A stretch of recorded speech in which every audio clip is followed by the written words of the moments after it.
Here's my last box of Super Famicom games. And here is Chunsoft, Nintendo, and novel games. I'm going to start with Chunsoft's games.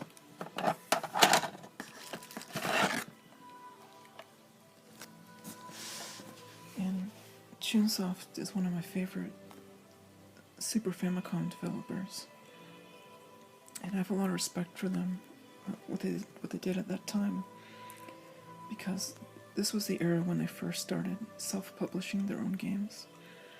Up until then, they'd been going through Enix, and they had built up a bit of a name for themselves as the programmers of some of Enix's biggest games, in particular the Dragon Quest series and Portopia and whatnot. So when they started self-publishing, they could have very easily built up off of the name that they'd made for themselves. So I think if they had released an RPG, a lot of Dragon Quest fans would certainly buy that. Or they could have made a sequel to Door Door or something like that, which would be a much safer bet for sales. But instead, Chunsoft decided to do something that nobody else was doing. And that was this, Otogiri Sol, which is a sound novel released in 1992. So in this game, you're just reading text and selecting different options which will change how the story plays out, like a choose-your-own-adventure book. And it's actually very experimental in terms of how the narrative works, because the story doesn't branch out like, it's not like tree branches where you start from the trunk, and as you select options you go off to a particular branch. Instead, it's more like a spider web of different interconnected, like small pieces of stories. So, in the game, you get in a car crash and you go into this haunted mansion, and there is kind of an overarching story progression with certain key events that occur sequentially, but the actual content and the circumstances around those events will be totally different depending on what branch you're on. So, for example, there's an event around the middle of the game where there's a phone call in the house, and you pick up the phone and something happens. But the circumstances around that and the content of the phone call will be totally different depending on what branch you're on. And because it's this spider web where you're constantly jumping around between different paths, basically, it's very incoherent, and you're not really getting a story that makes sense from start to finish.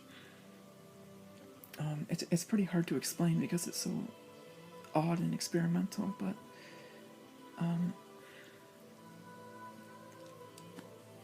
yeah, I don't really know how well I can explain it, but at the very end of the game, you get on one of several ending stories where it becomes a lot more coherent and you get backstory on the characters, and these are mutually exclusive. So in one ending scenario, a character's backstory will be totally different depending on another, but in all the events leading up to that, there are like certain paths that are more relevant to certain ending scenarios with what you experience and what you learn about through that.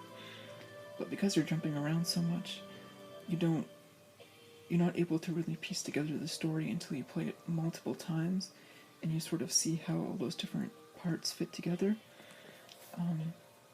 And there's a lot of replay value because as you play the game more times, you'll get more choices that'll branch the story.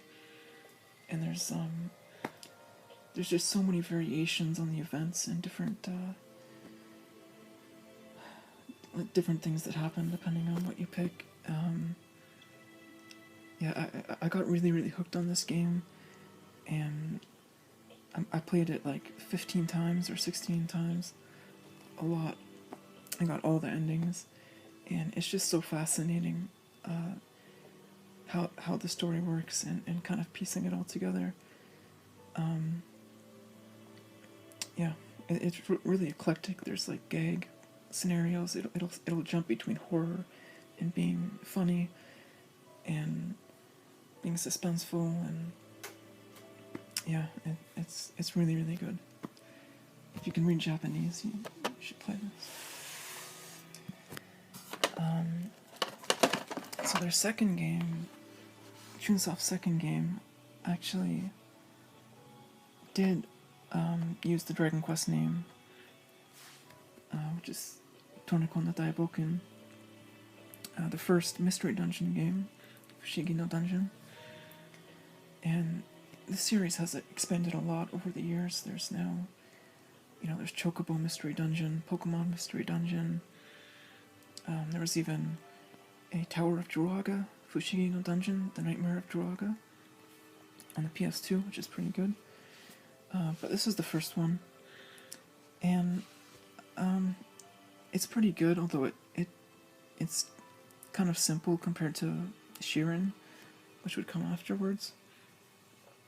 But if you're the kind of person who feels a little intimidated by roguelikes, this is a good sort of introductory roguelike. It's simple enough. There's the enemy gimmicks aren't too complex. There's not too many different items, but it's not casualized to the point where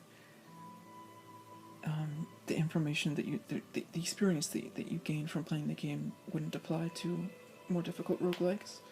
It's kind of in the nice middle ground where you can approach it as a beginner and then use that experience to take on something more difficult. But if you are an experienced player, this is kind of easy and simple.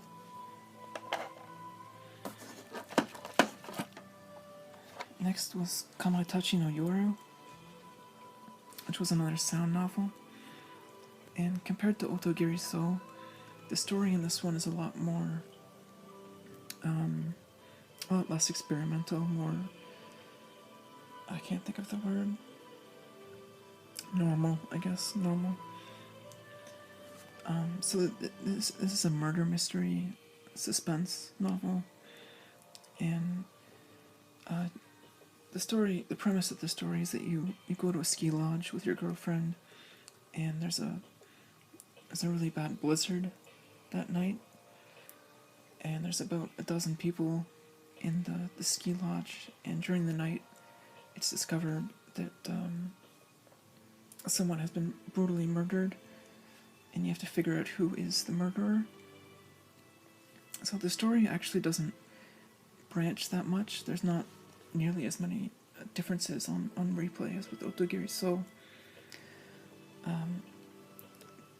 But the key interaction is that at different parts in the story you'll have an opportunity to solve the case and figure out who the murderer is, depending on which options you pick, and then you can type in the name of the murderer or the name of who you suspect to be the murderer. And if you're not able to figure out who it is, then as the story progresses, more people will be killed, and eventually you will be killed.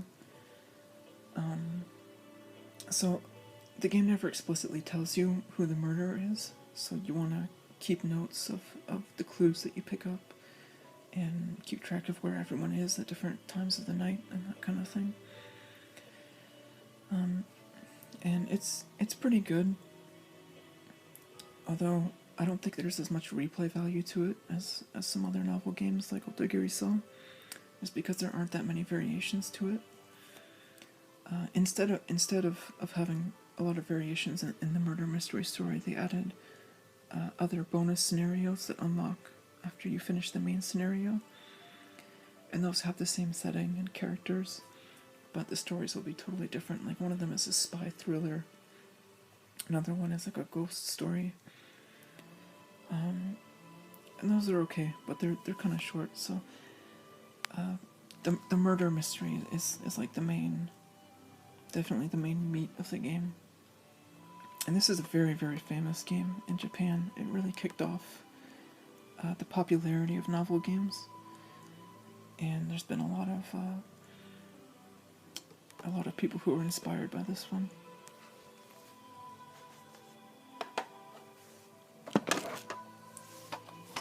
Last is Fushiki No Dungeon 2, Furai no Shirin. First game in the Shirin series. And this game just kind of built off everything that Torneko no Daiboken had. There's a lot more different items, more equipment with gimmicks, more enemies with gimmicks, and the bonus dungeons are very, very difficult. I haven't been able to beat all the bonus dungeons yet. But yeah, this is one of the best Super Famicom games, for sure.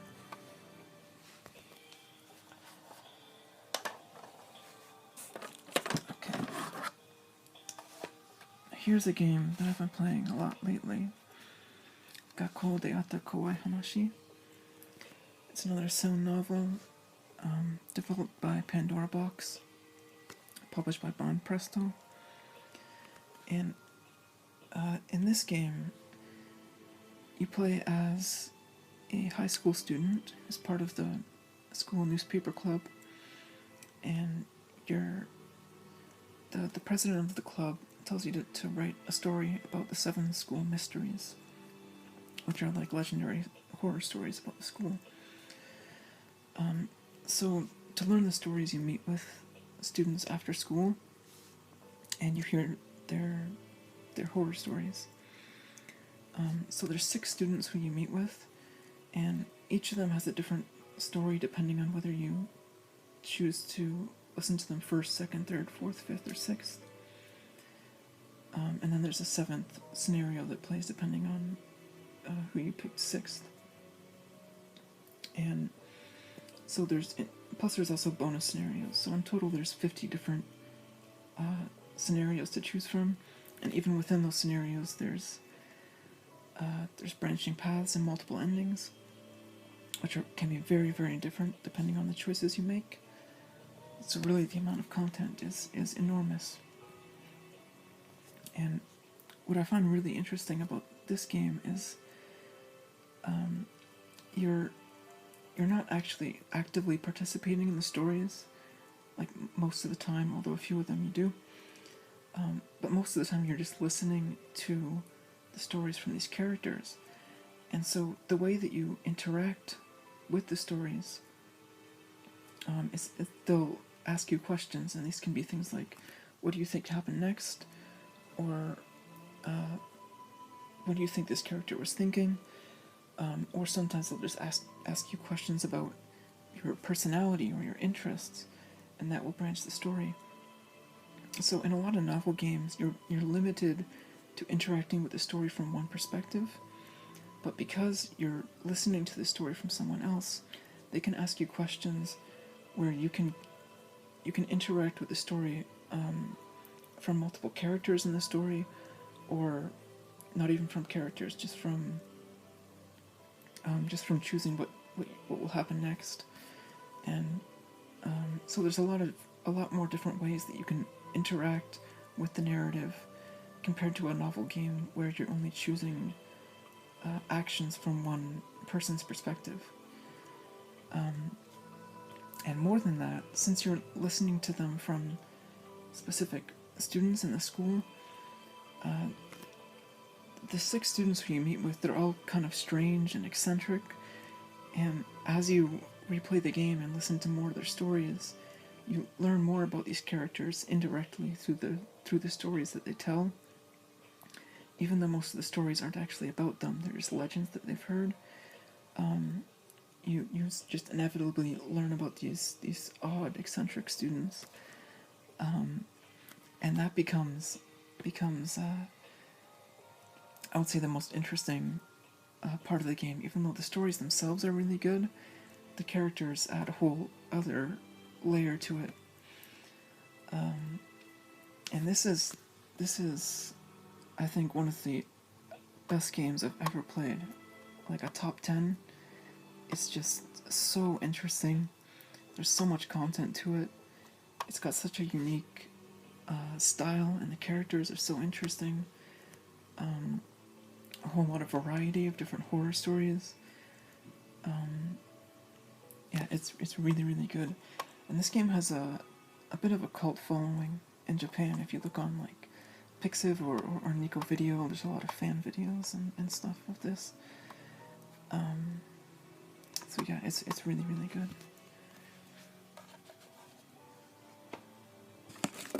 Okay. Majo Tachi no Nemuri.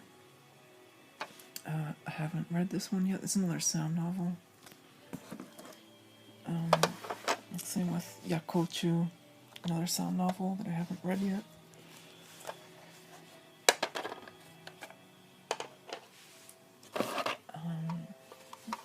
This game doesn't really belong in this box, but I wasn't sure where else to put it. The Blue Crystal Rod. It's part of the Tower of Druaga series. You can see Kai and Gil there. And this is kind of a weird game in this series because it's like an adventure game where you're going around and you've kind of got an open world, and you can go to different places and meet with different people, and depending on the order that you go to places, it will completely change the events that happen there. I'm not really sure how to explain it properly, but basically when you replay the game, you'll get a totally different experience just by going to different places. Like, you'll meet different people, you'll get different items. It just totally changes the story, and it doesn't really make any logical sense, but it makes it very replayable, and it's only like a half hour per playthrough, so you can play it over and over, and it doesn't get tiring. And there's like almost 50 different endings depending on what you do. So if you're a fan of the Tower of Druaga and the other games, it's definitely worth checking out. There's some cool pixel art of Kai in the game, which I'm pretty fond of. Yeah. Okay. Now, I don't have much to say about Nintendo games because, you know, everybody knows them. But that's Yoshi's Island.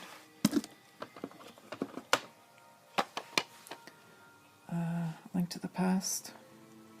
Zelda no Densetsu. Kamigami no Triforce. Super Donkey Kong. Super Donkey Kong 2. And Super Donkey Kong 3. So yeah, these are all good. But I'm not going to waste your time talking about them. And that's it. I actually don't have many Nintendo games, but at least I have Yoshi's Island, which is my favorite on the Super Famicom from Nintendo. And that's all my Super Famicom games. Took a while to get to these ones, but yeah, that's about it. If you haven't played any of Chunsoft's games, you definitely should play them. They're all really, really good. And yeah, that's it. Thanks for watching, and take care.